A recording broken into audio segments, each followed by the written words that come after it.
आज तीसरा पॉइंट हम लोग चलेंगे पढ़ने के लिए, पृथ्वी के चुंबकीय क्षेत्र के अवयव। पृथ्वी के चुंबकीय क्षेत्र के अवयव क्या होते हैं? मैं आपको बताऊं कि पृथ्वी के चुंबकीय क्षेत्र के बारे में जो चीजें पूरा नॉलेज हमको दे देंगी उन्हें हम बोलेंगे पृथ्वी के चुंबकीय क्षेत्र के अवयव। अब पूरा नॉलेज लेने के लिए, क्योंकि चुंबकीय क्षेत्र एक सदिश राशि है, अगर चुंबकीय क्षेत्र एक सदिश राशि है तो उसका पूरा नॉलेज लेने के लिए हमको उसकी दो चीजें पढ़ने की जरूरत पड़ेगी। एक उसका परिमाण पढ़ने की आवश्यकता होगी और एक उसकी दिशा पढ़ने की जरूरत पड़ेगी।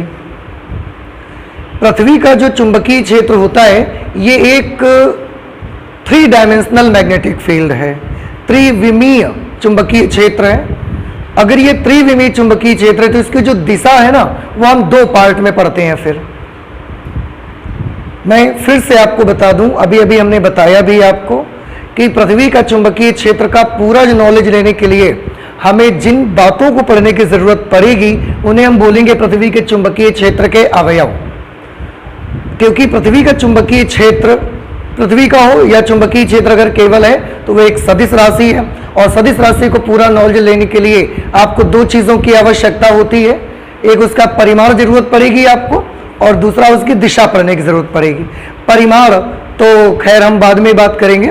डायरेक्शन की जैसे मैंने बात की, because earth magnetic field is 3 dimensional magnetic field, इसलिए हमको उसको डायरेक्शन को केवल 2 पार्ट में पढ़ना पड़ेगा।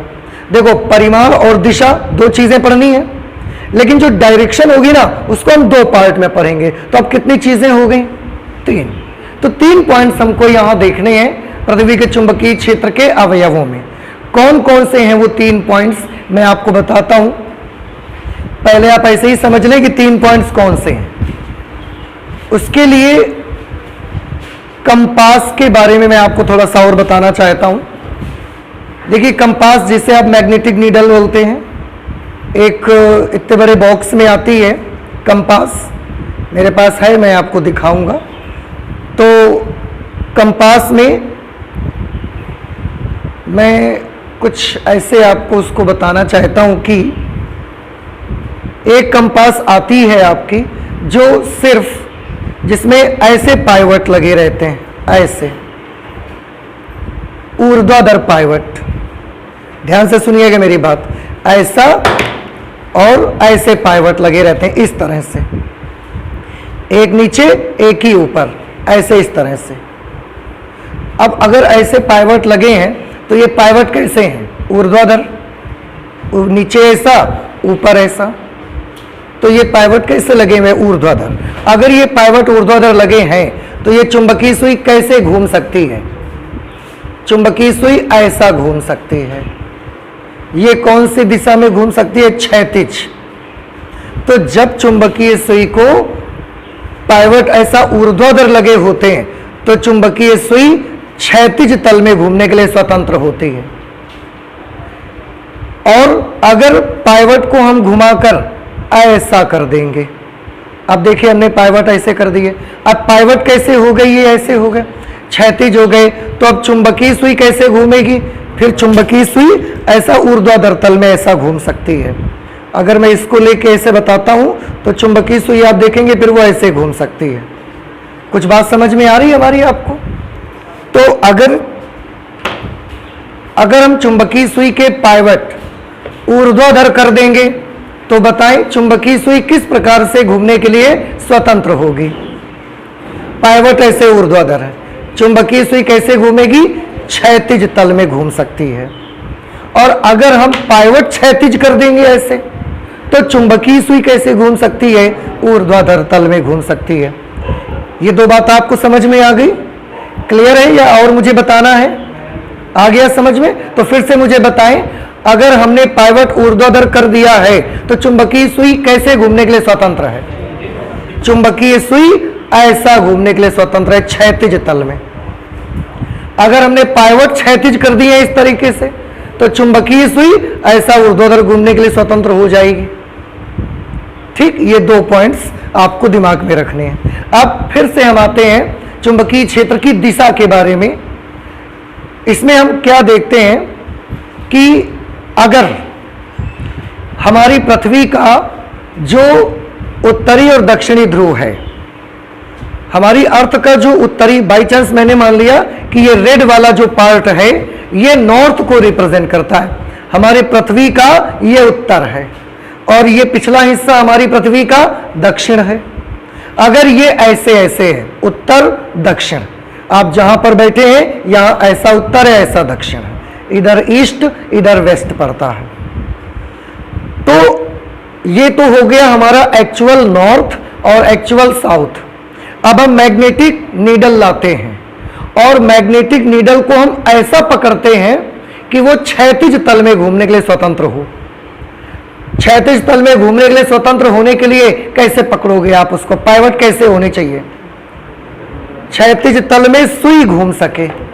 तो पाइवट कैसे पकड़ेंगे आप, ऊर्ध्वाधर, और वो कैसे घूम सकेगी, ऐसे घूम सकेगी। फिर से ये हमारी अर्थ का वास्तविक उत्तर और ये हमारी अर्थ का वास्तविक दक्षिण। अब हम एक चुंबकीय सुई लाए और हमने उसको ऐसे पकड़ा कि वो ऐसा क्षैतिज तल में घूमने के लिए स्वतंत्र है। तो जब हम यहां पर ऐसा ला के पकड़ते हैं तो हम क्या देखते हैं, बड़ी स्ट्रेंज चीज देखते हैं, बड़ी विचित्र बात हमको देखने को मिलती है कि जब हम सुई को ऐसा पकड़ते हैं तो हमारी सुई का उत्तर, ये उत्तर और ये ब्लैक वाला दक्षिण। नीडल को जब हम यहां पर पकड़ते हैं तो विचित्र ये देखने को मिलता है कि जरूरी नहीं है कि हमारी नीडल का उत्तर हमारे वास्तविक उत्तर की तरफ रहे और नीडल का दक्षिण वास्तविक दक्षिण की तरफ रहे। हम देखते हैं अधिकतर जगहों पर यह सुई इस उत्तर और दक्षिण में रहने के लिए मना करती है, ऐसे हो जाती है। कुछ बात समझ में आई? ये हमारी अर्थ का वास्तविक उत्तर, ये हमारी अर्थ का वास्तविक दक्षिण, ये हमारी नीडल का उत्तर और ये नीडल का दक्षिण। अब वास्तविक उत्तर दक्षिण ऐसे हैं, हमने नीडल को यहां पर आके पकड़ते हैं तो हम क्या देखते हैं कि नीडल बिल्कुल इसके वास्तविक उत्तर दक्षिण में रहना पसंद नहीं करती है। वो कहीं पर थोड़ा ऐसे हो जाती है, कहीं पर थोड़ा इधर की तरफ हो जाती है, कहीं कहीं तो ऐसे बिल्कुल दिखाती है हमको। तो हम क्या सोचते हैं कि जो इसका रियल नॉर्थ है अर्थ का और रियल साउथ है, और ये नीडल का नॉर्थ और साउथ है, इन दोनों को एक दूसरे के साथ कैसा रहना चाहिए भाई? नॉर्थ और साउथ नीडल मैग्नेट का और नॉर्थ और साउथ हमारी अर्थ का। हम क्या सोचते हैं, हमें क्या लगता है कि दोनों को कैसे रहना चाहिए? इसका नॉर्थ की तरफ इसका नॉर्थ रहना चाहिए और इसके साउथ की तरफ इसका साउथ रहना चाहिए।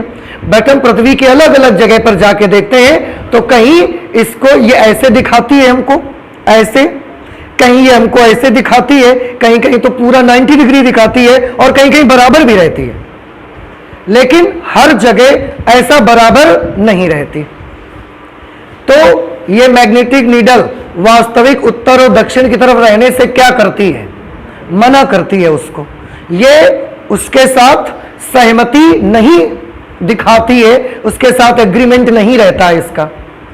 अगर एग्रीमेंट रहता, सहमत होती, तो इसके नॉर्थ की तरफ इसका नॉर्थ होता है एग्जैक्ट बिल्कुल, और इसके साउथ की तरफ इसका साउथ होता है एग्जैक्टली बिल्कुल। लेकिन हर जगह हमने देखा कि हमारे रियल नॉर्थ की तरफ मैग्नेट का रियल नॉर्थ नहीं रहता है, बल्कि हल्का सा ऐसे झुकाव बना ही रहता है, कभी कहीं पर इधर की तरफ, कहीं पर इधर की तरफ, कभी 90 डिग्री, कभी कभी बराबर भी होती है कहीं कहीं। तो हमारी मैग्नेटिक नीडल रियल नॉर्थ और साउथ को मना करती है, उसकी साथ में एग्रीमेंट नहीं रहता, इसका एग्रीमेंट नहीं रहता, मना करती है। मना करने को हम अंग्रेजी में बोलते हैं डिक्लाइन करना। मना करने को हम अंग्रेजी में क्या बोलते हैं? डिक्लाइन करना। तो हमने ये डायरेक्शन का फर्स्ट पार्ट है। मैंने बोला डायरेक्शन क्योंकि इसकी 3 डायमेंशनल होगी, हम डायरेक्शन को कितने पार्ट में पढ़ेंगे? 2 पार्ट में। ये डायरेक्शन का पहला पार्ट होगा और इसे हम बोलेंगे एंगल ऑफ डेक्लिनेशन बोला करेंगे, जिसे हम हिंदी में कहते हैं दिक्पात कोण। तो पृथ्वी के चुंबकीय क्षेत्र के मैंने आपको बताया कितने अवयव होंगे, बताइए मुझे। 2 होंगे, 3 होंगे, कितने एलिमेंट्स होंगे? 3 एलिमेंट्स होंगे, एक परिमाण और एक दिशा। चुंबकीय क्षेत्र सदिश राशि है, परिमाण भी होगा, दिशा भी होगी। लेकिन क्योंकि ये त्रिविमीय दिशाएं हैं इसकी, इसलिए दिशा के कितने पार्ट हैं? 2। तो अब कितने भाग हो गए टोटल? तो पृथ्वी के चुंबकीय क्षेत्र के 3 अवयव होते हैं। यहां पर मैं लिख लेता हूं, पृथ्वी के चुंबकीय क्षेत्र के 3 अवयव होते हैं।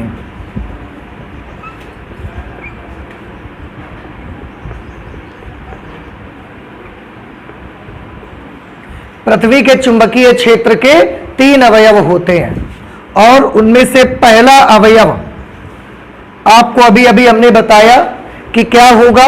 हमारा जो अर्थ का नॉर्थ और साउथ है, मैग्नेटिक नीडल उस नॉर्थ और साउथ को क्या करती है? डिक्लाइन करती है, मना करती है। तो कितने एंगल से वो डिक्लाइन करती है वो एंगल हम पढ़ेंगे और उस एंगल का नाम हमने रखा एंगल ऑफ डेक्लिनेशन।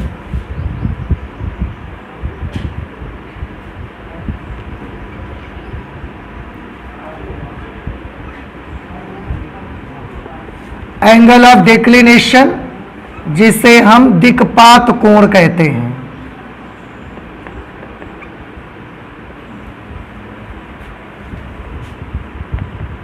तीन एलिमेंट्स हम पढ़ेंगे यहां पर, पहले ही हम आपको डिस्कस कर चुके हैं। तो एक होगा एंगल ऑफ डेक्लिनेशन। अब दूसरा एलिमेंट समझिए, डायरेक्शन का ये पहला पार्ट होगा। डायरेक्शन का दूसरा पार्ट देखिए। इस बार अभी एंगल ऑफ डेक्लिनेशन के लिए हमने मैग्नेटिक नीडल कैसे पकड़ी थी, पाइवट कैसे रखे थे हमने उसके ऊर्ध्वाधर, और मैग्नेटिक नीडल कैसे घूमने के लिए स्वतंत्र थी? क्षैतिज तल में घूमने के लिए स्वतंत्र थी। अब अगर उसी मैग्नेटिक नीडल को या दूसरी कोई मैग्नेटिक नीडल लाएं और उसको हम ऐसा पकड़ें कि उसके पाइवट ऐसे लगे होंगे, इस तरह से, तो ये पाइवट कैसे हो गए? अब ऐसे लगे हैं तो क्षैतिज हो गए। और अगर पाइवट क्षैतिज लगे होंगे तो ये सुई कैसे घूमने के लिए स्वतंत्र होगी? ऊर्ध्वाधर। अगर हम मैग्नेटिक नीडल को ऐसा पकड़ें कि वह ऊर्ध्वाधर तल में घूमने के लिए स्वतंत्र हो जाए, उस समय भी हमको बड़ी विचित्र चीज देखने को मिलती है। कैसे विचित्र चीज देखने को मिलती है? मैग्नेटिक नीडल ने हमको क्या दिखाया था? मैग्नेटिक नीडल ने हमको ये पृथ्वी का उत्तर और पृथ्वी का रियल साउथ, मैग्नेटिक नीडल को हमने रखा, उसने ऐसा दिखाया। रियल नॉर्थ और साउथ को इतना डिक्लाइन किया उसने। अब अगर इसी तल में ऐसा हमने ये वाला प्लेन ले लिया और इसी तल में हमने मैग्नेटिक नीडल को ऐसे पकड़ा कि वो ऊर्ध्वाधर तल में घूमने के लिए स्वतंत्र हो, ऐसे घूमे। पहले हमने कैसे पकड़ा था कि वो ऐसे घूमती थी, क्षैतिज। अब हम उसको कैसे पकड़ेंगे कि वो ऐसा घूम सकेगी? तरीका समझ आ रहा है आपको? अगर हम उसको ऐसा घूमने के लिए स्वतंत्र करें, क्षैतिज पाइवट रखें और फिर इस नॉर्थ साउथ वाले तल में रखते हैं आके हम सुई को, जैसे हम सुई को रखते हैं हम क्या देखते हैं कि अगर ये क्षैतिज दिशा है, ये अगर हॉरिजॉन्टल है, क्षैतिज है। अब ये रियल नॉर्थ साउथ मत मानिए, इसको ले लेते हैं, मान लीजिए ये क्षैतिज है और हमने नॉर्थ साउथ तल में इसको पकड़ा मैग्नेटिक नीडल को, तो हम क्या देखते हैं? किसी जगह पर ये ऐसा क्षैतिज हमेशा नहीं रहती, हर जगह पर ये ऐसा हमको क्षैतिज नहीं दिखाती है। कुछ जगह पर ये ऐसा झुकी हुई सी रहती है, कुछ जगह इसका नॉर्थ ऐसा झुका रहता है, साउथ ऐसा ऊपर उठा रहता है।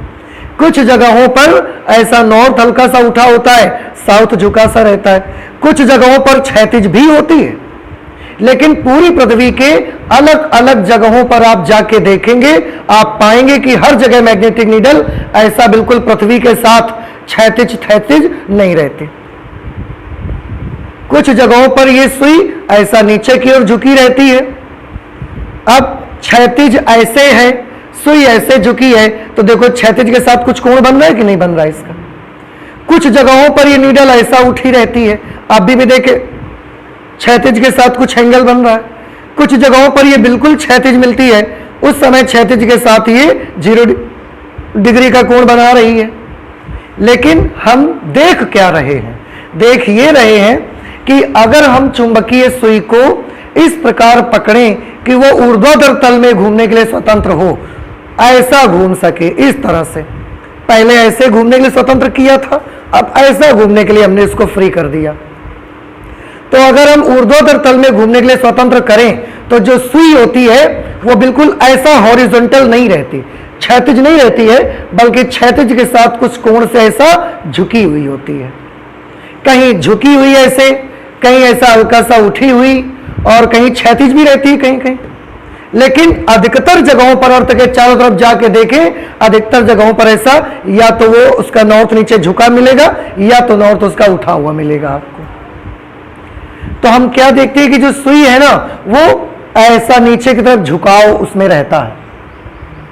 देखो क्षैतिज तल में घूमने के लिए स्वतंत्र जब किया हमने सुई को, तो उसने हमारे अर्थ के नॉर्थ और साउथ को डिक्लाइन किया, मना किया, उधर नहीं रुकती, एग्रीमेंट नहीं रहता उसके साथ।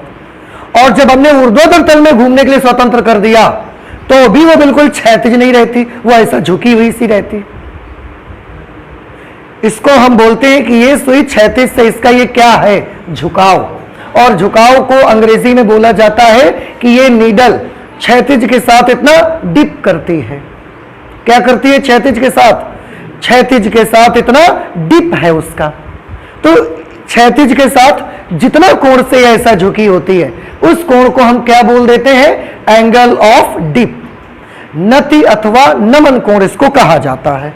तो जो दूसरा पार्ट होगा अवयव का वो होगा एंगल ऑफ डिप। इसे हम हिंदी में बोलते हैं नति अथवा नमन कोण। क्या ये नति अथवा नमन कोण के बारे में कुछ बातें समझ में आई? अभी हम डिटेल नहीं कर रहे हैं, बाद में तो हम 1 बाय 1 सबको पढ़ना है हमको। अभी आप केवल इतना समझ लो, ऐसा मैग्नेटिक नीडल बिहेवियर करती है, हमको शो करती है। उस आधार पर हमने डायरेक्शन को 2 पार्ट्स में पढ़ने हैं, और यही दोनों पार्ट हैं जिसमें हम चुंबकीय क्षेत्र की डायरेक्शन पढ़ेंगे।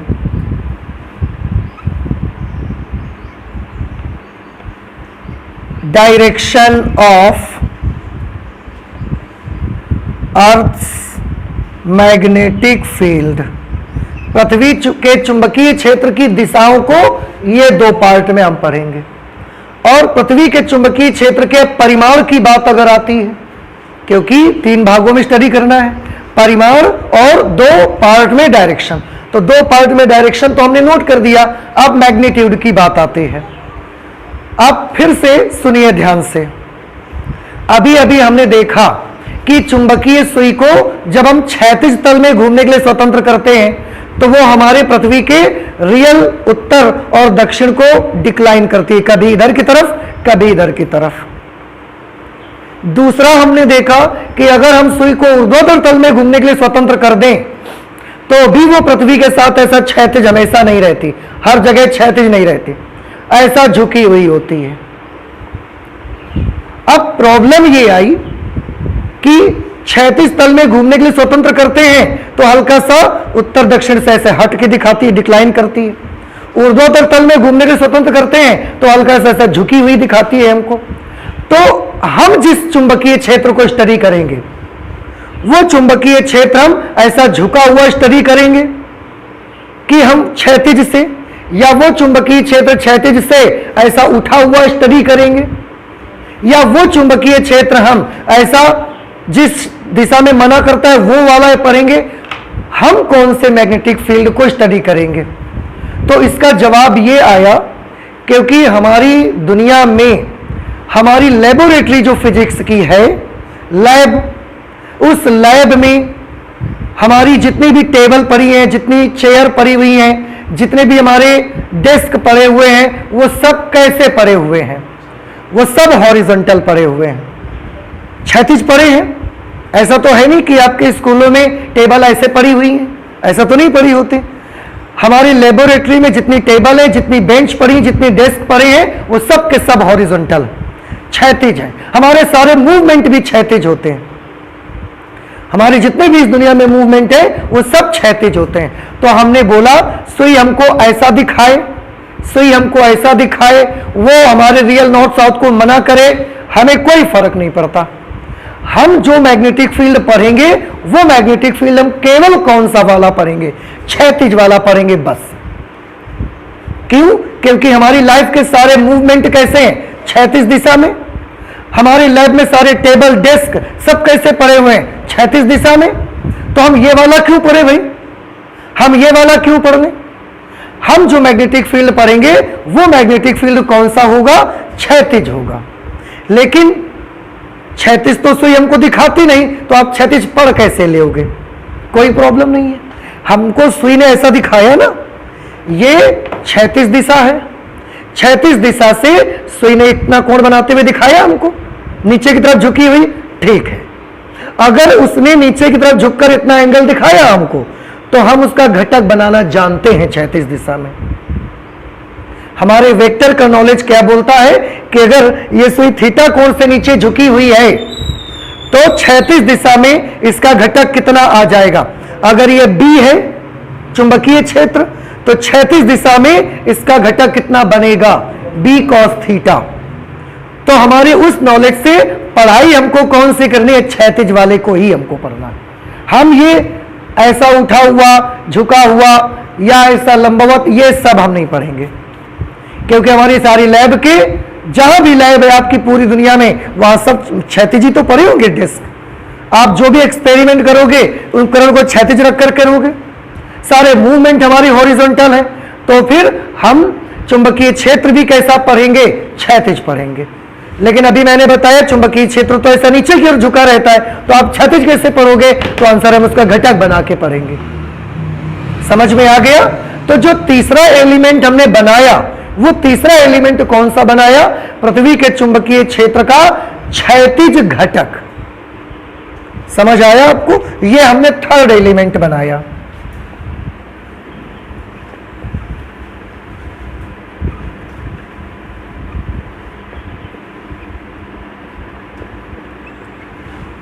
horizontal component of Earth's magnetic field।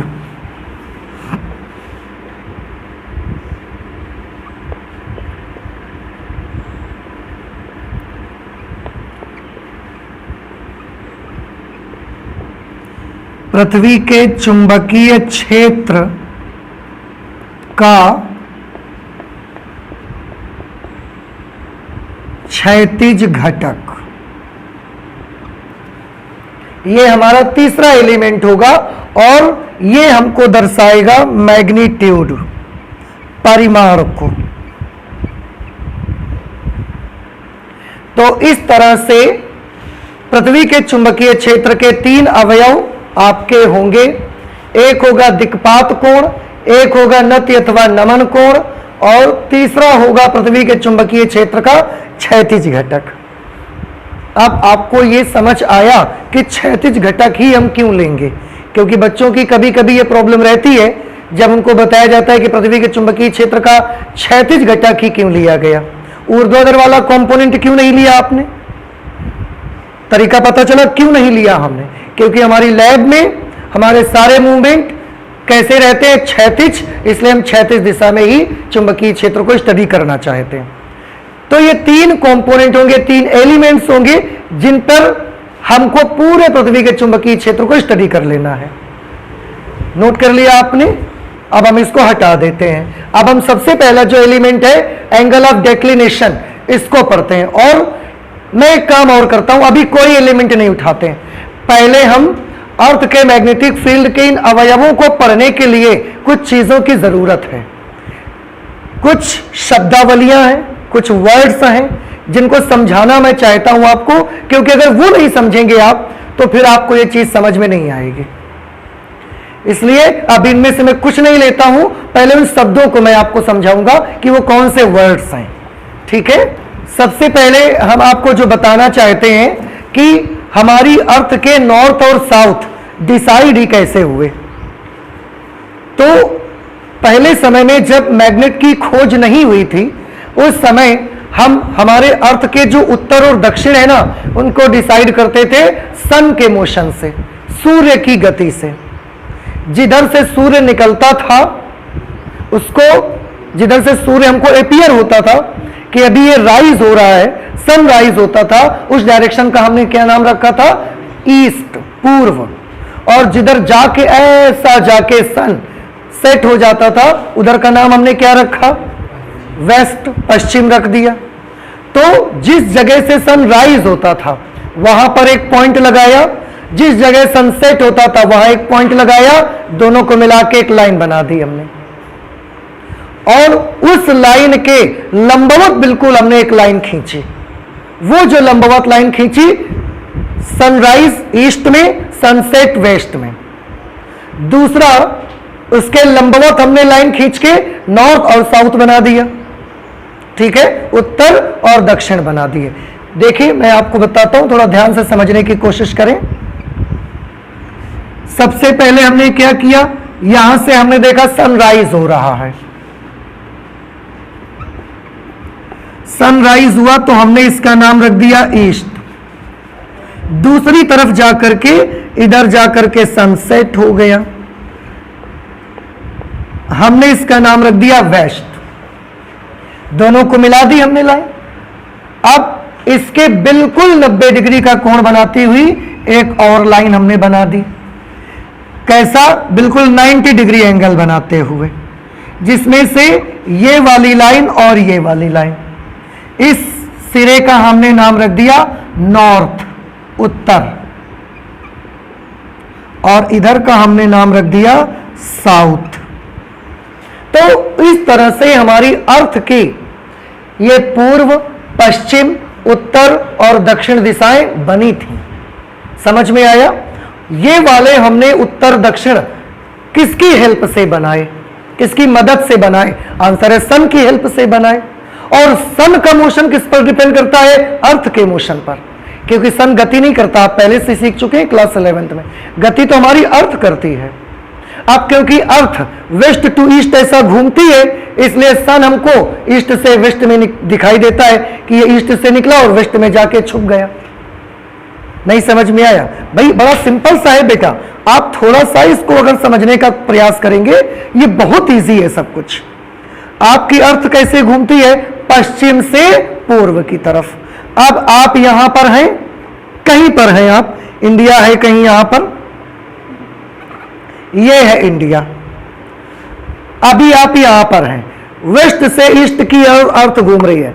ऐसे घूमते घूमते जब आई तो अभी आपके लिए सूर्य छिपा हुआ है। जैसे ही यहां पर आप आए, यहां अगर सन है तो वो सन आपको दिखने लगा, तो आपको क्या लगा कि ये सन किधर से निकला? ईस्ट से निकला। और धीरे धीरे ऐसे चले गए तो आपको लगा कि ये सन सीधे जाके कहां छुप गया? वेस्ट में। तो क्योंकि हमारी पृथ्वी की गति पश्चिम से पूर्व की ओर है, इसलिए सूर्य की गति हमको पूर्व से पश्चिम दिखाई देती है, कि पूर्व से राइज हो रहा है, पश्चिम पे जाके छुप रहा है। हमको इसीलिए वो महसूस होता है, ऐसा दिखाई देता है। अदरवाइज सन तो चलता ही नहीं है, आप तो देखते हैं हमारी अर्थ ऐसा गोल घूमती है चारों तरफ उसके। तो हमने ये वाली जो डायरेक्शंस बनाई, ये वाली डायरेक्शन किसकी हेल्प से बनाई? किसका सहारा लिया हमने? सूर्य का। सूर्य का सहारा लिया, और सूर्य की जो गति हमको दिखाई देती है वो किस पर निर्भर करती है? पृथ्वी पर। और पृथ्वी के बारे में ये पूरी स्टडी किसका सब्जेक्ट है? ये ज्योग्राफी का सब्जेक्ट है, भूगोल का सब्जेक्ट है आपके। अगर ये सब भूगोल का सब्जेक्ट है तो ये जो नॉर्थ हमने बनाया ना, इस नॉर्थ का हमने नाम भी रख दिया भौगोलिक उत्तर नाम रख दिया, क्योंकि हमने इस नॉर्थ को, इस उत्तर को बनाने के लिए सहारा किसका लिया? सन का। सन का मोशन किस पर डिपेंड करता है? अर्थ के मोशन पे। और अर्थ के मोशन को स्टडी करना ज्योग्राफी में पढ़ते हैं हम लोग, भूगोल में। तो ये वाला जो उत्तर बना, इसका हमने नाम रख दिया भौगोलिक उत्तर, और इंग्लिश में इसको बोलते हैं जियोग्राफिक, जियोग्राफिक नॉर्थ। हिंदी में इसका नाम हम रखेंगे भौगोलिक उत्तर, और इसका नाम हमने रख दिया जियोग्राफिक साउथ, भौगोलिक दक्षिण। अब आप मुझे बताएं, क्या आपको भौगोलिक उत्तर और दक्षिण समझ में आ गया? जियो का मतलब होता है अर्थ। जियो का मतलब क्या होता है? अर्थ। तो ये अर्थ से रिलेटेड डायरेक्शन है, इसलिए हमने जियोग्राफिक नॉर्थ भौगोलिक उत्तर और इसको जियोग्राफिक साउथ भौगोलिक दक्षिण बोला। हमको उत्तर दक्षिण से मतलब है, इसलिए हम उसी को आपको बता रहे हैं, ईस्ट वेस्ट से हमें कोई मतलब नहीं है। अब आप बताएं क्या ये भौगोलिक उत्तर दक्षिण सबको समझ में आ गए? क्लियर है सबको? ठीक। इसके बाद जब हमको मैग्नेट का नॉलेज हुआ और हमने मैग्नेटिक नीडल बनाई, तो उस मैग्नेटिक नीडल को हमने क्या किया, उसके मध्य बिंदु से स्वतंत्रता पूर्वक बांध के लटकाया। उसमें भी हमको ऐसा नॉर्थ साउथ दिखाया, जो सिरा उसका नॉर्थ में रुकता था और एक सिरा उसका साउथ में रुकता था। तो वो नीडल भी हमको नॉर्थ साउथ दिखाती थी। उस नीडल के नॉर्थ और नीडल के साउथ को हमने मिला दिया। एक हमको चुंबक से भी नॉर्थ और साउथ मिलने लगा, क्योंकि चुंबक से नॉर्थ साउथ बनाने की जरूरत क्यों पड़ी? आप ये सोच रहे होंगे कि जब एक बार नॉर्थ साउथ मिल गए आपको, तो क्या जरूरत पड़ती है आपको इतना सब कुछ करते रहने की? फिजिक्स को बड़ा करते रहते हो आप। हम बड़ा नहीं करते हैं, उसको हम आसान बनाते हैं। इसकी जरूरत हमें तब पड़ी जब बहुत सर्दी का मौसम होता है और 1 महीने तक कोहरा छाया रहता है, सूर्य निकलता ही नहीं है। बादलों के दिनों में बरसात आ गई, बादल है, सूर्य निकल ही नहीं रहा। आपके ये डायरेक्शन किससे बनाए थे आपने? सन को देख करके। लेकिन जब महीनों सन निकलेगा ही नहीं, तो वहां पर डायरेक्शन सन से कैसे बना लोगे? कैसे देख पाओगे? आप नहीं देख पाओगे। तो हमको जरूरत पड़ी कुछ ऐसी डायरेक्शंस की भी जो बिना सन के भी हम बना सकें। तो हमने मैग्नेटिक नीडल का सहारा लिया, और मैग्नेटिक नीडल को जब हम लटकाते थे स्वतंत्रता पूर्वक ऐसे, ये मैग्नेटिक नीडल को हम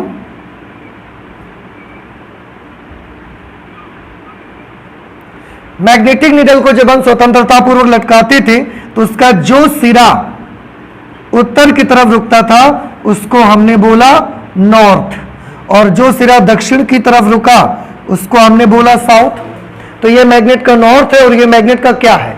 साउथ। तो जब हम उसको लटकाते हैं तो ये सुई भी हमको एक नॉर्थ और एक साउथ दिखाती है। एक नॉर्थ साउथ किससे? सन से। एक नॉर्थ साउथ किससे? मैग्नेट से। तो ये वाला जो नॉर्थ है ये सन की वजह से है या मैग्नेट की वजह से है? मैग्नेट की वजह से है। इसलिए हमने इस नॉर्थ का क्या नाम रखा? मैग्नेटिक नॉर्थ, चुंबकीय उत्तरी ध्रुव, मैग्नेटिक नॉर्थ पोल। हिंदी में इसको क्या बोला गया? चुंबकीय उत्तरी ध्रुव। और इधर वाले का हमने क्या नाम रखा?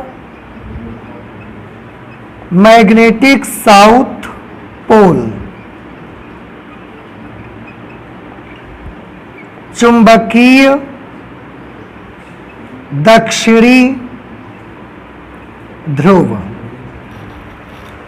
तो दो प्रकार के, अब हमारे पास दो प्रकार के उत्तर और दो प्रकार के दक्षिण हैं। एक भौगोलिक उत्तर है, भौगोलिक दक्षिण है, और दूसरा चुंबकीय उत्तर है, चुंबकीय दक्षिण है। तो दो प्रकार के उत्तर और दक्षिण है। तो ये तो हो गए भौगोलिक उत्तर और चुंबकीय उत्तर के बारे में बात। क्या ये दोनों शब्द आपको समझ आ गए ना? तो आप एक काम करें, इनको नोट कर लें दोनों को।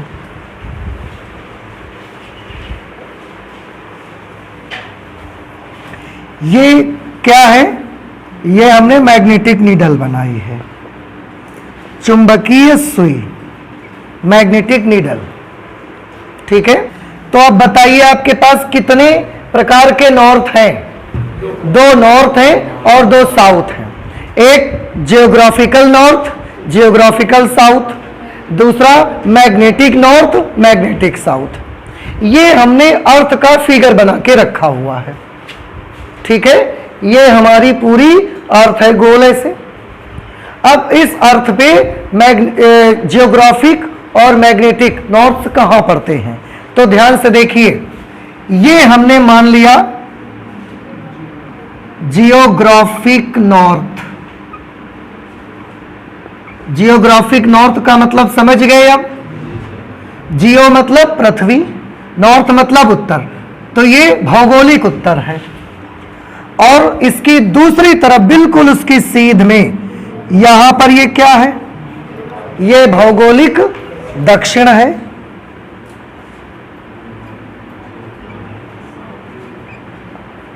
जियोग्राफिक साउथ है। ये हमने जब मैग्नेटिक नीडल को लटकाया, देखो इसमें एक बड़ी अजीब सी चीज हमको दिखी।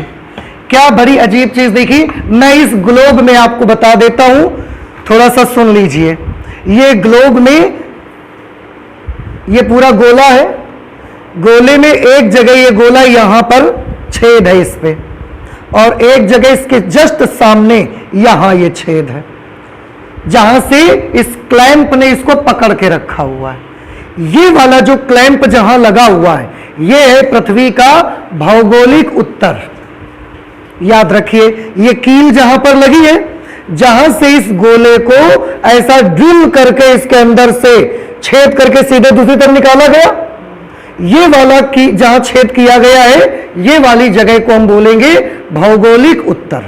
और इसके जस्ट विपरीत जहां पर इसका दूसरा ये सिरा है, जहां ड्रिल मशीन की वो रॉड निकली होगी आके दूसरी तरफ, यहां पर ये क्या है, भौगोलिक दक्षिण। तो आगे के लिए याद कर लीजिए, अब हम बार बार नहीं बताएंगे कि ये पॉइंट कौन सा है, भौगोलिक उत्तर, और ये पॉइंट कौन सा है। क्लियर। अब हम चुंबकीय उत्तर और दक्षिण ढूंढने के लिए निकले। तो चुंबकीय उत्तर दक्षिण ढूंढना है तो कैसे ढूंढोगे, अभी हमने तरीका बताया है आपको। क्या करोगे बताइए आप चुंबकीय सुई को ऐसा ले जाइए जगह जगह पर, और वो हमने क्या किया, चुंबकीय सुई को अर्थ में हमने ऐसे पकड़ा, लटकाया उसको, कंपास क्षैतिज दिशा में घूमने के लिए स्वतंत्र हो, ऐसे पकड़ा, ऊर्ध्वाधर पायवट लगा दिए हमने। अब हमने देखा कि ये हमको इसका नॉर्थ इधर की तरफ इशारा करता है, तो इसका नॉर्थ, मैग्नेट नीडल का नॉर्थ जिस तरफ इशारा किया उसने, हम उधर चले जाएंगे। उसने हमको इस तरफ इशारा किया, हम चले गए। उसने आगे जा करके और हमको इशारा किया, हम और चले गए। तो ये जिस तरफ हमको इशारा करते जाती है, हम उस डायरेक्शन पे क्या करते जाते हैं, बढ़ते चले जाते हैं। अब ग्लोब में देखिए, मैग्नेटिक नीडल को हमने यहां पर लटकाया, इस जगह पर ये ऐसे क्षैतिज लटके। अब ये पॉइंट हमको किस तरफ करती है, इसका नॉर्थ हमको कहता है कि ऊपर चलो, डायरेक्शन बता रहे हैं ना। हम इसकी डायरेक्शन पे थोड़ा चले गए, थोड़ा जैसे आगे गए तो नीडल ऐसे हो गई। पहले यहां पर कैसी थी, क्षैतिज, इसने हमको कहा कि ऐसे चलो नॉर्थ की तरफ, हम चले गए तो ये थोड़ा ऐसे हो गई। हम और आगे, अब हमको ये ऐसी दिशा दिखा रही है, तो हम फिर इसकी दिशा में चले गए तो ये ऐसे हो गई। ऐसा हम इसको पकड़ के साथ साथ जाते रहे, एक जगह ऐसे आई, ऐसे जाते जाते यहां पर ये बिल्कुल ऐसे दिखाने लगी हमको। अब ऐसे दिखा रही है मतलब कहां, चलो अंदर चलो पृथ्वी के। हम तो पृथ्वी के सरफेस पर केवल देखना चाहते हैं, अंदर नहीं जाएंगे हम। फिर ध्यान से सुनिए, ये मैग्नेटिक नीडल का रेड वाला नॉर्थ है और ये क्या है, साउथ। हमने अर्थ के तल पर चुंबकीय सुई को लटकाया, उसका नॉर्थ हमको ऐसे इशारा करता है, तो हम उसी दिशा में चले गए। जब हम नॉर्थ के साथ साथ जाते रहे, हम क्या देखते हैं कि ये नॉर्थ एक जगह पर जाकर, पृथ्वी की एक जगह पर जाकर ये नॉर्थ बिल्कुल ऐसा हो गया। तो अब इसके मुताबिक ये क्या कहना चाहता है हमको कि अब अंदर चलो। ये इस जगह पर जाकर न ऐसे रहता है, न ऐसे रहता है, न ऐसे रहता है, वो सीधे इसके परपेंडिकुलर हो जाता है, बिल्कुल लंबवत हो जाता है। और इसका मतलब है हमको यहां अंदर जाना चाहिए। अब तो हम अंदर नहीं जाएंगे क्योंकि हमको सरफेस पर स्टडी करनी है, तो अब हम यहीं पर रुक गए। अब आप ध्यान से देखिए, ये क्या था, ये अभी हमने बताया भौगोलिक उत्तर, लेकिन चुंबक ने हमको उत्तर कहां दिखाया, यहां। नॉर्थ इसका यहां रुका। बड़ी अजीब चीज थी, इसका नॉर्थ इसके ऊपर नहीं रुक रहा था, इसके ऊपर नहीं जा रहा था इसका नॉर्थ। इसका नॉर्थ कहां जा रहा था, थोड़ा सा ऐसा साइड में, यहां इसका नॉर्थ हमको दिखाता था। तो हमने भौगोलिक उत्तर के थोड़ा सा बगल में जहां पर ये हमको नॉर्थ दिखाता था वहीं हमने क्या कर लिया, निशान लगा दिया और इसका नाम क्या रख दिया। अब ये बताएं ये नॉर्थ है कि साउथ है, इसका कौन सा सिरा यहां जा रहा है, नॉर्थ। तो ये क्या है, नॉर्थ। याद रखिए, आगे कंफ्यूजन बिल्कुल नहीं आना चाहिए। सुई का नॉर्थ पोल ने हमको यहां पर लेके आया, नॉर्थ पोल, और वो यहां हमको डायरेक्शन देता है। तो नॉर्थ लेके आया है ना आपको, तो ये भी नॉर्थ है। नॉर्थ लेके आया तो भूल मत जाइए ये साउथ नहीं है, आपको नॉर्थ लेके आया तो ये क्या है, नॉर्थ है। और ये कौन सा नॉर्थ है, भौगोलिक या चुंबकीय, ये क्या है, चुंबक की पृथ्वी, तो चुंबक लेके आया ना आपको यहां, तो ये चुंबकीय उत्तरी ध्रुव है। क्या ये चुंबकीय उत्तरी ध्रुव बिल्कुल भौगोलिक उत्तरी ध्रुव पर पड़ता है, थोड़ा सा साइड में पड़ता है। ये भौगोलिक उत्तर के थोड़ा सा साइड में यहां पर पड़ता है। इस जगह को हमने क्या बोला बताइए, इसका नाम क्या रखा जाना चाहिए, चुंबकीय उत्तरी ध्रुव, मैग्नेटिक नॉर्थ। Magnetic north. और ऐसा ही हम सुई को, मैग्नेटिक नीडल को, अभी ये यहां दिखा रही थी, हम ऐसा ही फिर पूरी पृथ्वी पर लेके गए तो बीच में ऐसे हो गई, यहां पर जाकर एक जगह फिर हमको इसने ऐसे यहां दिखा दिया नीचे। अब ये कौन सा सिरा मैग्नेटिक नीडल का, साउथ। साउथ ने यहां मुझे दिखाया, इसका मतलब है यहां मुझे एक निशान लगा देना चाहिए और उसका नाम क्या रख देना चाहिए, मैग्नेटिक साउथ। वेरी गुड, अब आपको समझ आ रहा है। तो वो हमको कहां मिला, इसकी सीध में यहां पर मिला, और इस पॉइंट का नाम हमने क्या रखा,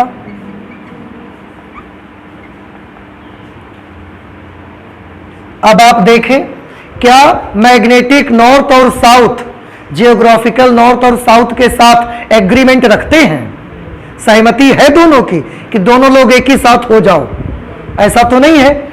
जो हमारे जियोग्राफिकल नॉर्थ साउथ है वो ऐसे हैं, मैग्नेटिक नॉर्थ साउथ वो ऐसे आते हैं। क्या आपको इस फिगर से ये वाली बात समझ आ गई है ना, कि हमको जो नॉर्थ और साउथ है एकदम जियोग्राफिकल नॉर्थ पे नहीं दिखाता, थोड़ा सा उसके बगल में ऐसा दिखाता है, ऐसे साउथ भी थोड़ा सा ऐसे बगल में दिखाता है हमको, तो ये थोड़ा सा उसको डिक्लाइन करता है। अब ये दो बातें और हो गई, अर्थ पे हमने ये नाम लिख दिए।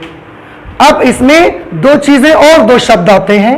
एक आती है जिसको हम बोलते हैं भौगोलिक अक्ष। क्या नया शब्द आया, भौगोलिक अक्ष। अंग्रेजी में क्या बोलेंगे इसको, अब आप समझ गए होंगे, जियोग्राफिकल एक्सिस, भौगोलिक अक्ष। किसे कहा जाएगा भौगोलिक अक्ष, ध्यान से सुनिए, बड़ा इजी है।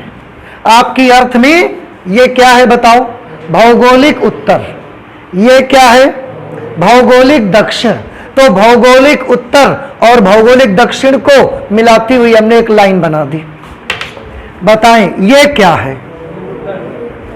ध्यान से बताओ ये क्या है, भौगोलिक उत्तर की चुंबकीय उत्तर, भौगोलिक उत्तर। और यहां क्या है, वेरी गुड, तो ये क्या है भौगोलिक उत्तर, और इसके जस्ट सीध में यहां जो कील लगी है उस पर भौगोलिक दक्षिण। दोनों को हमने अंदर से मिलाती हुई एक लाइन बना दी। अंदर इसके ड्रिल करते हुए वो जो लाइन बनेगी उस लाइन का नाम क्या रखा गया, भौगोलिक अक्ष। समझ आ गया। और चुंबकीय अक्ष भी एक होगी, एक दूसरा नाम भी यहां पर लिया जाएगा जिसे हम बोलेंगे चुंबकीय अक्ष। चुंबकीय अक्ष को क्या बोलेंगे अंग्रेजी में, मैग्नेटिक एक्सिस। ठीक है, अब आप बताइए भौगोलिक अक्ष की क्या परिभाषा बना सकते हैं हम लोग। परिभाषा बना सकते हैं, पृथ्वी के भौगोलिक उत्तर तथा भौगोलिक दक्षिण को मिलाने वाली रेखा पृथ्वी की भौगोलिक अक्ष कहलाती है। और चुंबकीय अक्ष की क्या परिभाषा बना सकते हैं, पृथ्वी के चुंबकीय उत्तर और चुंबकीय दक्षिण को मिलाने वाली रेखा को पृथ्वी की चुंबकीय अक्ष कहते हैं। ये लाइन है, ये भी अक्ष है, ये भी अक्ष है। अगर आप समझ गए हैं तो प्लीज मुझे बताइए ये क्या है और इसका क्या नाम है। ये कौन सी अक्ष है? क्योंकि ये पृथ्वी के भौगोलिक उत्तर और भौगोलिक दक्षिण को मिलाने वाली लाइन है, इसलिए इसका नाम है भौगोलिक अक्ष, जियोग्राफिकल एक्सिस। ठीक है, ये जो लाइन है वो पृथ्वी के चुंबकीय उत्तर और चुंबकीय दक्षिण को मिलाती है, इसलिए इस लाइन का नाम क्या है?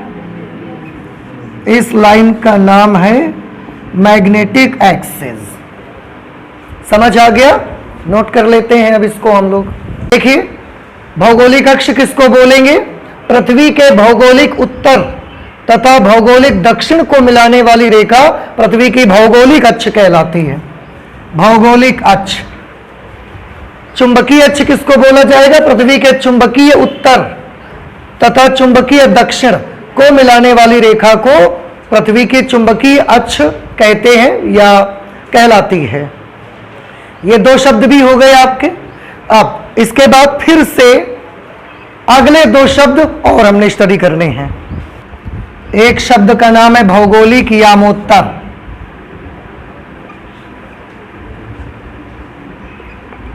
Geographic meridian.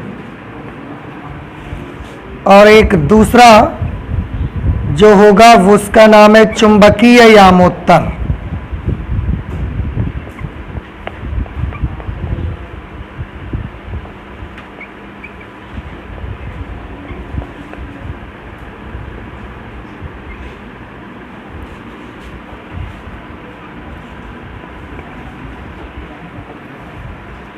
Magnetic meridian.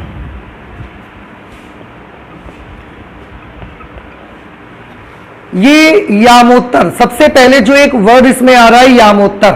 यामोत्तर होता क्या है आखिरकार? तो मैं आपको बता देता हूं।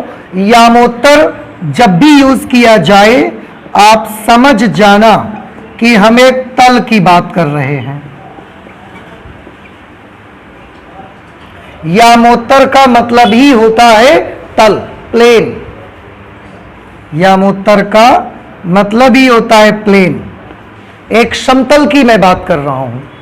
समतल तो सब लोग समझते हैं, रेखा भी सब लोग समझते हैं, समतल भी सब लोग जानते हैं। ठीक है, अब ध्यान से सुनिएगा। हम एक भौगोलिक यामोत्तर की बात कर रहे हैं और एक चुंबकीय यामोत्तर की बात कर रहे हैं। और यामोत्तर का मतलब क्या होता है? तल।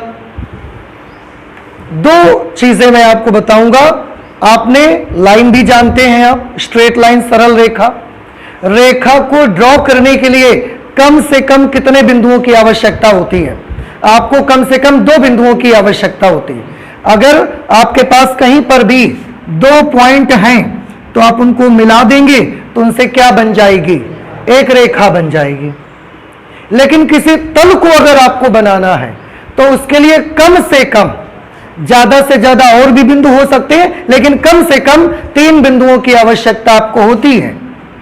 अगर यह तीसरा बिंदु है तो देखिए एक तल बन जाएगा इससे।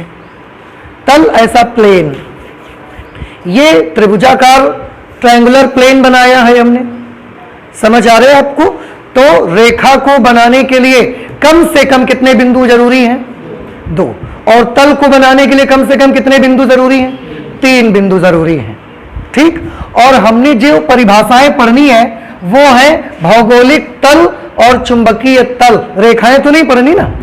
तो हमको इन दोनों तलों को बनाना है और इन दोनों तलों को बनाने के लिए हमको कितने कितने बिंदु चाहिए होंगे?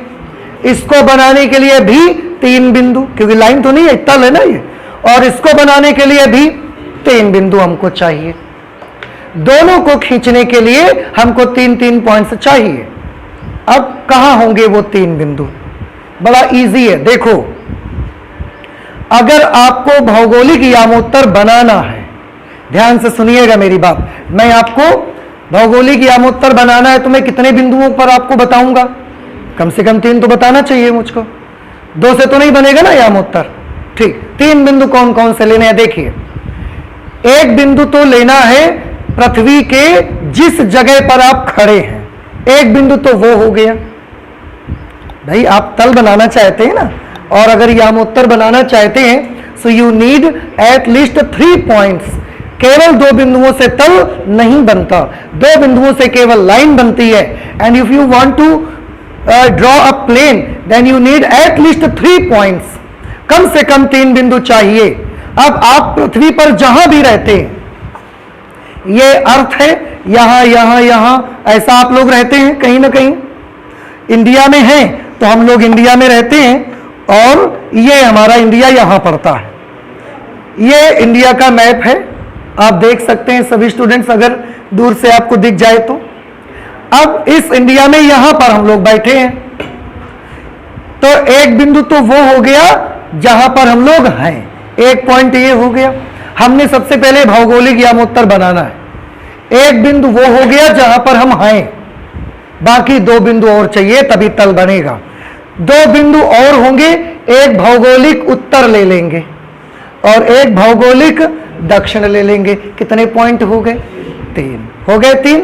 अब इनको मिलाते हुए एक प्लेन बना दीजिए आप, ऐसा जैसे ये हमारी अर्थ है और ये हमने इंडिया ढूंढ लिया इस पे, यहां पर हम लोग बैठे, यहां पर। अब अगर यहां पर हम लोग बैठे हैं तो एक पॉइंट यहां ले लिया हमने, एक पॉइंट भौगोलिक उत्तर ले लिया हमने, और एक पॉइंट हमने ये वाला भौगोलिक दक्षिण ले लिया। अब हमने क्या किया, एक चाकू लिया और इस पॉइंट से लेकर के जहां पर हमें वो वाला पॉइंट, भौगोलिक उत्तर और भौगोलिक दक्षिण, ऐसा तीनों के एक ऐसे तल में काट दिया हमने इसको। तो एक ऐसा प्लेन जैसा मिलेगा। वो जो प्लेन आपको मिलेगा, उस प्लेन का नाम हम रखेंगे भौगोलिक यामोत्तर। समझ आया किसी को? नहीं समझ में आया? तो यामोत्तर क्या होता है? एक तल होता है। भौगोलिक यामोत्तर किसे बोलेंगे? पृथ्वी के किसी भी बिंदु पर अगर आपको भौगोलिक यामोत्तर पता लगाना है तो वो वाला बिंदु ले लें जहां पर आप हैं, भौगोलिक उत्तर ले लें, भौगोलिक दक्षिण, इन तीनों बिंदुओं को मिलाता हुआ एक तल बना दीजिए। इस तल को हम बोला करेंगे भौगोलिक यामोत्तर। तो अगर आप ये सीख गए तो क्या आप चुंबकीय यामोत्तर सीख गए? चुंबकीय यामोत्तर कैसे बनाएंगे बता सकते हैं आप मुझे? चुंबकीय यामोत्तर के लिए भी 3 बिंदु चाहिए हमको। तो पहला बिंदु जहां पर हम लोग हैं, एक बिंदु तो वो रहा ही करेगा जहां पर आप होंगे, तो एक बिंदु जहां पर आप हैं, बाकी 2 बिंदु कौन से होंगे बताओ? चुंबकीय उत्तरी ध्रुव और चुंबकीय दक्षिणी ध्रुव। यहां पर आप हैं, यहां क्या है? चुंबकीय उत्तरी ध्रुव। चलो मैं एक छोटा सा निशान बना देता हूं। ये हमने एक छोटा सा निशान बना दिया। ऐसा ही इसके जस्ट सीध में यहां पर भी एक छोटा सा निशान बनेगा, ऐसा यहां पर कहीं पर बनेगा। फिलहाल अब ये क्या है? ये क्या है? अब आपको समझ आया? और हम लोग कहां हैं? यहां पर। तो हमने फिर से क्या किया, एक पॉइंट तो जहां पर हमें वहां ले लिया, एक पॉइंट हमने कौन सा यूज किया? चुंबकीय उत्तर, और एक पॉइंट तीसरा कौन सा यूज किया? चुंबकीय दक्षिण। फिर तीनों को मिलाते हुए ऐसा एक हमने प्लेन बना दिया। ये वाले प्लेन को हम क्या बोलेंगे? ये वाले तल को हम क्या बोलेंगे? चुंबकीय यामोत्तर बोलेंगे। तो क्या आपको भौगोलिक यामोत्तर और चुंबकीय यामोत्तर समझ आ गए? बताएं भौगोलिक यामोत्तर को कैसे डिफाइन करेंगे? जिस स्थान पर हम हैं वो वाले बिंदु, भौगोलिक उत्तरी ध्रुव, भौगोलिक दक्षिणी ध्रुव, इनको मिलाने वाले तल को भौगोलिक यामोत्तर कहते हैं। चुंबकीय यामोत्तर को कैसे डिफाइन करेंगे? जिस स्थान पर हम रहते हैं वो बिंदु, चुंबकीय उत्तरी ध्रुव, चुंबकीय दक्षिणी ध्रुव, इन तीनों बिंदुओं को मिलाने से बना तल चुंबकीय यामोत्तर कहलाता है। समझ आ गया आपको? ठीक है, तो हम नोट कर लेते हैं इसको। भौगोलिक यामोत्तर की परिभाषा हमने लिखी जिस स्थान पर भौगोलिक यामोत्तर आपको बनाना है वो वाला बिंदु होगा, और दो बिंदु और होने चाहिए। तो पृथ्वी के भौगोलिक उत्तरी ध्रुव तथा पृथ्वी के भौगोलिक दक्षिणी ध्रुव को मिलाने वाले तल को पृथ्वी का भौगोलिक यामोत्तर कहा जाता है। इसी प्रकार चुंबकीय यामोत्तर की परिभाषा बनेगी कि जिस स्थान पर चुंबकीय यामोत्तर बनाना है वह बिंदु, जिस जगह पर आप होंगे वो वाला एक पॉइंट ले लेंगे, और पृथ्वी तल के चुंबकीय उत्तरी ध्रुव तथा पृथ्वी के चुंबकीय दक्षिणी ध्रुव को मिलाने वाले तल को पृथ्वी का चुंबकीय यामोत्तर कहा जाता है। समझ आ गया आपको? ठीक है। अगर हम इसके मुताबिक इंडिया में रहते हैं और अगर हम इसके मुताबिक एक भौगोलिक यामोत्तर बनाएंगे, फिर इसके मुताबिक एक चुंबकीय यामोत्तर बनाएंगे, तो आप थोड़ा सा देखिए, एक मैं आइडिया आपको देता हूं कि वो कैसे लगभग आपको दिखेंगे। उसके लिए एक छोटा सा चित्र मैं आपको बना के दिखाता हूं।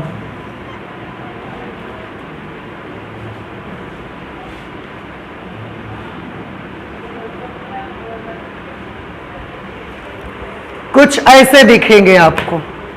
अगर ये सामने वाला चुंबकीय यामोत्तर है तो ये क्या है? भौगोलिक यामोत्तर। ठीक है, ये वो पॉइंट है जहां पर आप हैं। कुछ समझ में आ रही बात? ये आपको ऐसा दिखेगा, ऐसा। भाई इस जगह पर आप खड़े हैं, यहां पर आपने क्या किया, पहले एक तल बनाया, आप जहां पर है वहां, और ऐसा मिलाते हुए भौगोलिक उत्तरी दक्षिणी ध्रुव को मिलाते हुए, फिर आप जहां पर है वहां और चुंबकीय यामोत्तर बनाया आपने ऐसा। तो लगभग ये दोनों ऐसे नहीं दिखेंगे, थोड़े थोड़े आपको। भाई एक बिंदु तो दोनों में कॉमन है कि नहीं कॉमन है? कौन सा बिंदु दोनों में कॉमन है? जिस जगह पर आप हैं, तो आप अगर यहां पर हैं तो ये दोनों में कॉमन है। एक तल ऐसा तो एक तल ऐसा निकल जाएगा।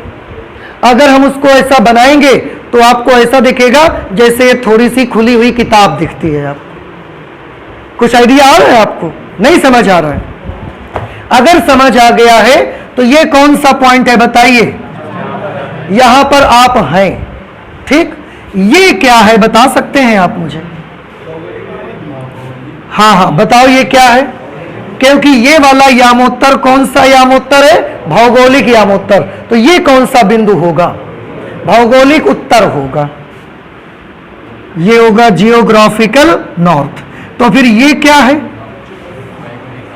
ऐसा फिर एक तल बनाया ऐसा करके, तो ये होगा मैग्नेटिक नॉर्थ। Magnetic north. दोनों ऐसा ऊपर से आपको दिखेंगे ना। इस जगह पर तो आप हैं, यहां पर एक आपने ऐसे खींचा तो ये दिख गया, आप वाली जगह दिखी, ये दिख गई। एक आपने ऐसे खींचा तो आप वाली जगह दिख गई, और ये मैग्नेटिक नॉर्थ दिख गया आपको। कुछ इस फिगर को देख के आइडिया मिल रहा है आपको? नहीं आइडिया मिल रहा है? बना लो इसको भी, इसको भी बना ले। और आज हम लोग फिजिक्स में इतना ही रखेंगे, आगे और स्टडी करेंगे, लेकिन कल स्टडी करेंगे। ठीक है, थैंक यू।